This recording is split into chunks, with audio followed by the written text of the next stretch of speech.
Movie की शुरुआत होते ही हमें समुद्र की गहराई दिखाई जाती है, जहां पर अर्थ की गैसेस रिलीज हो रही थी। इसके बाद हमें अगले सीन में एक यंग कपल दिखाया जाता है, जिसमें लड़की का नाम एमिली और लड़के का नाम रैंडल होता है। एमिली और रैंडल अपने वैकेशन को स्पेंड करने के लिए रैंडल के पेरेंट्स के एक बीच कॉटेज में आए हुए होते हैं। उस बीच हाउस के आसपास और भी बहुत से घर होते हैं, लेकिन वो सब के सब खाली होते हैं। और इनके खाली रहने की वजह ये थी कि ये सारे वेकेशन हाउस थे। जिस तरह एमिली और रैंडल वहां पर आए थे, बाकी सब भी वहां उसी तरह आएंगे। और जब बाकी सब लोग भी वहां पर आ जाएंगे तो वो जगह एक टाउन की तरह लगेगी। पर फिलहाल के लिए तो एमिली और रैंडल ही वहां पर आए हुए होते हैं। और एमिली तभी वॉशरूम में जाती है और वो नोटिस करती है कि वहां का पानी नॉर्मल पानी की तरह नहीं लग रहा था। उसे वहां पर एक और बात अजीब लगती है, और वो ये थी कि उस वॉशरूम का एक कैबिन पूरी मेडिसिन से भरा हुआ था। और ये बात बहुत ही ज्यादा अजीब थी, क्योंकि ये घर तो बहुत समय से खाली था। फिर तभी वो किचन में जाती है और वो किचन की कंडीशन देखकर भी बहुत ही ज्यादा हैरान हो जाती है। और किचन की हालत को देखकर ऐसा लग रहा था कि जैसे कि वहां पर कोई रह रहा हो। और एमिली जब सारे घर को चेक कर रही होती है, तभी अचानक से एक औरत उसके घर में घुस जाती है, जिसे देखकर एमिली बहुत ही ज्यादा डर जाती है और वो उसे देखकर छुप जाती है। तभी एमिली उस औरत को छुपकर वहां से देखती है, और तभी एमिली रैंडल को बुलाने के लिए ऊपर जाती है, लेकिन वो औरत एमिली की कदमों की आवाज सुनकर वहां से चली जाती है। और जैसे ही रैंडल उस औरत को देखने के लिए पहुंचता, वो औरत तो वहां से गायब ही हो जाती है। और एमिली और रैंडल दोनों मिलकर जब उस घर को चेक करते हैं, तो वो देखते हैं कि वो औरत तो वहीं पर छुपी हुई है। तभी रैंडल उससे पूछता है कि वो औरत उसके घर में क्या कर रही है। तभी वो औरत एक ऐसे एक्सप्रेशन देती है जैसे कि वो उसी का घर हो। और तभी थोड़ी देर में उस औरत का हस्बैंड भी वहां पर आ जाता है, और तभी वहां पे पता लगता है कि इनका नाम मिच और जेन है, और वो रैंडल के फादर के बहुत ही ज्यादा पुराने दोस्त हैं। और वो दोनों इनको ये भी बताते हैं कि वो यहाँ पर इसके फादर की मर्जी से ही रह रहे हैं। और ये सुन के एमिली बहुत ही ज्यादा नाराज हो जाती है, क्योंकि वो सोचती है कि इनकी लोकेशन रिवील हो गई है। तभी मिच उन्हीं के घर पर उन दोनों को डिनर के लिए इनवाइट करता है। वहीं हम देखते हैं कि रैंडल को इस बात से तो कोई इशू नहीं हो रहा था, वहीं दूसरी तरफ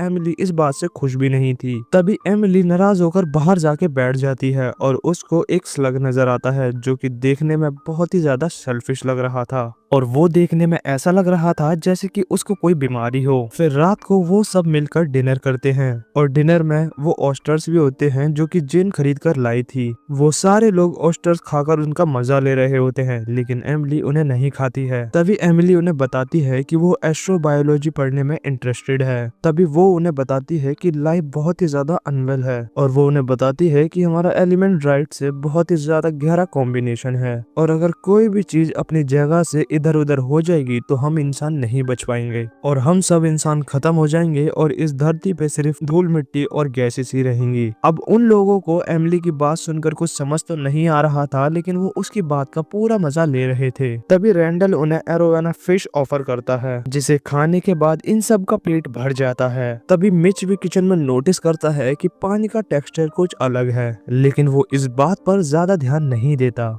तभी वो सारे लोग खाना खाने के बाद बालकनी में आते हैं, और वो एक चीज नोटिस करते हैं कि वहाँ पर बहुत सारे माइक्रोब्स हवा में उड़ रहे होते हैं, और असल में माइक्रोब्स पानी में होते हैं, और हवा में उनको माइक्रोब्स दिखना बहुत ही ज्यादा अजीब बात थी। तभी जेन उन माइक्रोब्स को बहुत ही ज्यादा करीब से देखना चाहती थी। तभी वो नोटिस करती है कि वो माइक्रोब्स हर जगह जम चुके हैं, और जेन उन्हें छूती है, और जैसे ही वो उनको छूती है तो वो खांसना शुरू कर देती है। ऐसा उसके साथ माइक्रोब्स की वजह से नहीं होता, क्योंकि वहाँ पर बहुत ही ज्यादा फॉग होती है, और वहाँ पे सांस लेना बहुत ही ज्यादा मुश्किल था। और तभी फिर जेन बेहोश हो जाती है, और काफी देर गुजरने के बाद जब जेन वापस नहीं आती, तभी मिच उसे ढूंढने के लिए जाता है। वहीं दूसरी तरफ रैंडल को कुछ नशे में होश नहीं था, और एमिली जो कि घर के अंदर होती है, वो नोटिस करती है कि फॉग घर के अंदर आ रही है, जिसकी वजह से वो दरवाजा बंद कर लेती है। तभी हम देखते हैं कि एमिली के पेट में भी फॉग चली जाती है, जिसकी वजह से वो बेहोश हो हो जाती है। तभी आधी रात को एमिली की आंखें खुल जाती हैं और वो देखती है कि जेम्स को खांसी हो रही है। तभी एमिली जेन को देखने के लिए उसकी रूम की तरफ जा रही होती है, लेकिन जैसे ही मिच उसे आते हुए देखता है तो मिच अपने रूम का दरवाजा बंद कर लेता है। तभी एमिली रैंडल को ले जाकर अपने रूम में सो जाती है और जब ये लोग सुबह उठते हैं तो इनको बहुत तेज हेडेक हो रहा होता है। तभी ये लोग बीच पे जाने का फैसला करते हैं और जब वो बीच पे जाने के लिए नीचे उतर के आते हैं तो वो देखते हैं कि जेन चुपचानी से बैठी हुई है और वो उन लोगों की बातों का कोई जवाब भी नहीं दे रही है। और जब एमिली जेन के करीब बढ़ती है तो वो देखती है कि जेन ने अपनी सारी मेडिसिन खत्म कर दी है और जब वो उसके और नजदीक आके देखती है तो वो देखती है कि जेन की सारी स्किन उतर रही होती है। और तभी रैंडल और एमिली मिच को ढूंढने के लिए बाहर जाते हैं और वो उसे ढूंढते ढूंढते बीच के पास ही बैठ जाते हैं और वहाँ पर अचानक से रैंडल की तबीयत खराब हो जाती है। तभी जल्दी से वो अपने रूम की तरफ जाता है,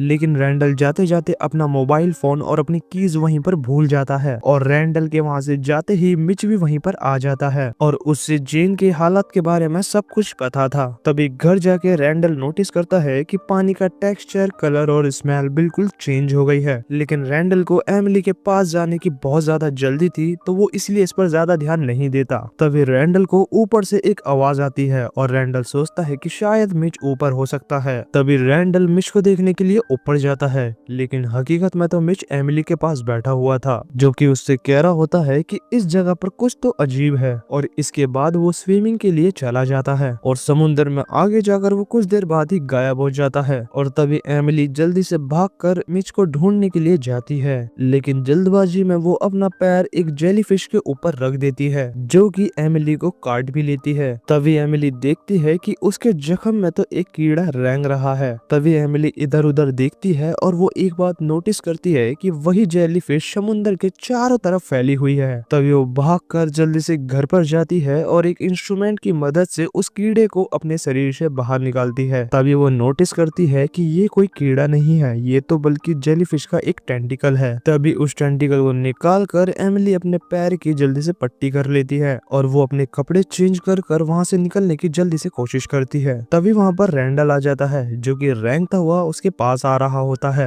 तभी एमिली देखती है कि इसकी ये हालत जेन ने करी है जो कि अब एक इंसान तो नहीं रही है बल्कि एक ज़ॉम्बी में बदल गई है। और तभी ये दोनों जेन से बचने के लिए वहाँ से भागते हैं, लेकिन जेन किसी भी हालत में उनका पीछा नहीं छोड़ती है और वो दोनों अपने पड़ोस के ही घरों में जाकर हेल्प मांगते हैं, लेकिन वहाँ पर उनको कोई रिस्पॉन्स नहीं मिलता क्योंकि वहाँ पर तो उनके अलावा और कोई था ही नहीं। और तभी एमिली रैंडल से पूछती है आखिरकार जेन ने तुम्हारा ये हाल कैसे किया। तभी रैंडल बोलता है कि मेरे को कुछ भी याद नहीं है। और तभी उनको याद आता है कि वहाँ से भागने के लिए तो इनके पास कार की चाबी भी नहीं है क्योंकि वो चाबी तो ये लोग बीच पर छोड़ आए हैं। तभी ये दोनों थोड़ी देर बाद नोटिस करते हैं कि जेन की तरह एक और आदमी इनके पास रेंगता हुआ आ रहा था और तभी ये दोनों वहाँ से भागते हैं और रात हो जाती है और वहाँ पर चारों तरफ फॉग छा जाती है और ये लोग रोड पर चलते हुए जा रहे थे। तभी रैंडल की हालत और ज्यादा बिगड़ती हुई जा रही थी। तभी एमिली को एक पुलिस की कार मिलती है और उस कार में रेडियो भी होता है जिस पर मैसेज भेजकर एमिली हेल्प मांगती है और तभी उसके पास एक रिप्लाई भी आता है जो कि बोलता है ये तो बहुत ही ज्यादा डेंजरस है। तभी एमिली पूछती है क्या तुम फॉग की बात कर रहे हो। तभी वो कहता है नहीं, मैं फॉग की बात नहीं कर रहा हूँ और इतने में ही वो फोन कट हो जाता है। तभी एमिली फॉग से बचने के लिए एक घर की खिड़की तोड़ती है और ये दोनों उस घर के अंदर चले जाते हैं। तभी वहाँ पर एक टीवी होता है जिसमें न्यूज चल रही होती है और इनको पता लगता है कि ये सब सिर्फ इन्हीं के साथ नहीं हो रहा होता बल्कि पूरे शहर में ये हो रहा है और ये सब उन माइक्रोब्स की वजह से हुआ है जो कि हवा में उड़ रहे थे। वैसे तो ये माइक्रोब्स वाटर के अंदर होते हैं, लेकिन अर्थ के बहुत ही ज्यादा हीट हो जाने की वजह से ये अर्थ के सरफेस पे आ गए थे और ये और भी ज्यादा रिलीज होते जा रहे हैं और इसी की वजह से एक आम इंसान इनको कंज्यूम करने के बाद एक ज़ॉम्बी में कन्वर्ट हो रहा था। तभी एमिली कार की चाबियों को ढूंढती है क्योंकि इन लोगों को वहाँ से जल्द भागना था। तभी ये एक बेसमेंट में जाती है और वहाँ पर इसको ऑक्सीजन सिलेंडर दिखाई देते हैं और इन सिलेंडर्स की वजह से वो इन माइक्रोब से बच सकती थी, लेकिन अब बहुत देर हो चुकी थी। और तभी हम देखते हैं कि रैंडल वॉमिट कर रहा होता है और तभी उसके वॉमिट में से एक अजीब सा क्रिएचर बाहर आता है और देखते ही देखते वो खुद भी एक ज़ॉम्बी बन जाता है। तभी एमिली बेसमेंट में एक आदमी को देखती है जो कि बहुत बुरी तरह से एक ज़ॉम्बी बन जाता है और वो दूसरे आदमी को खा रहा होता है। तभी एमिली वहाँ से एक ऑक्सीजन सिलेंडर को लेती है और ऊपर की तरफ भागती है और तभी वो वहाँ आकर देखती है अब तो रैंडल भी एक ज़ॉम्बी में बदल चुका है। लेकिन बचने के लिए उसके पास कोई और चॉइस तो थी नहीं, इसीलिए वो उस ऑक्सीजन सिलेंडर से कुचल कर रैंडल को मार देती है और इतनी ही देर में एमिली को कार की कीज भी मिल जाती है। वो जल्दी से गाड़ी की तरफ भागती है लेकिन वहाँ पर बहुत ही ज्यादा डस्ट और फॉग होती है और उसे कुछ नजर नहीं आ रहा होता और वो अपने अंदाजे से ही आगे बढ़ती जा रही थी और अचानक से एमिली की गाड़ी एक पेड़ से जा टकराती है और यहाँ पर हम नोटिस करते हैं कि एमिली के ऊपर भी उन माइक्रोब्स का असर होना चालू हो गया है। तभी मूवी का सीन चेंज होता है और हमें सुबह का सीन दिखाया जाता है जिसमें एमिली एक बीच पर पड़ी हुई थी और वो भी पूरी तरह से एक ज़ॉम्बी में बदल चुकी होती है और वो बार बार एक ही बात को रिपीट करे जा रही थी कि मेरे को बिल्कुल डरना नहीं है। और तभी हम देखते हैं कि एक बहुत ही बड़ी पानी की लहर आती है और एमिली को अपने साथ बहाकर ले जाती है और ये मूवी यहीं पर खत्म हो जाती है। आपको ये वीडियो कैसी लगी प्लीज मेरे को कमेंट में जरूर बताना और हाँ, मेरे को अगली मूवी के लिए सजेस्ट भी कर सकते हो। तो प्लीज मेरे चैनल को सब्सक्राइब करके वीडियो को लाइक कर देना। Thank you for watching, bye bye.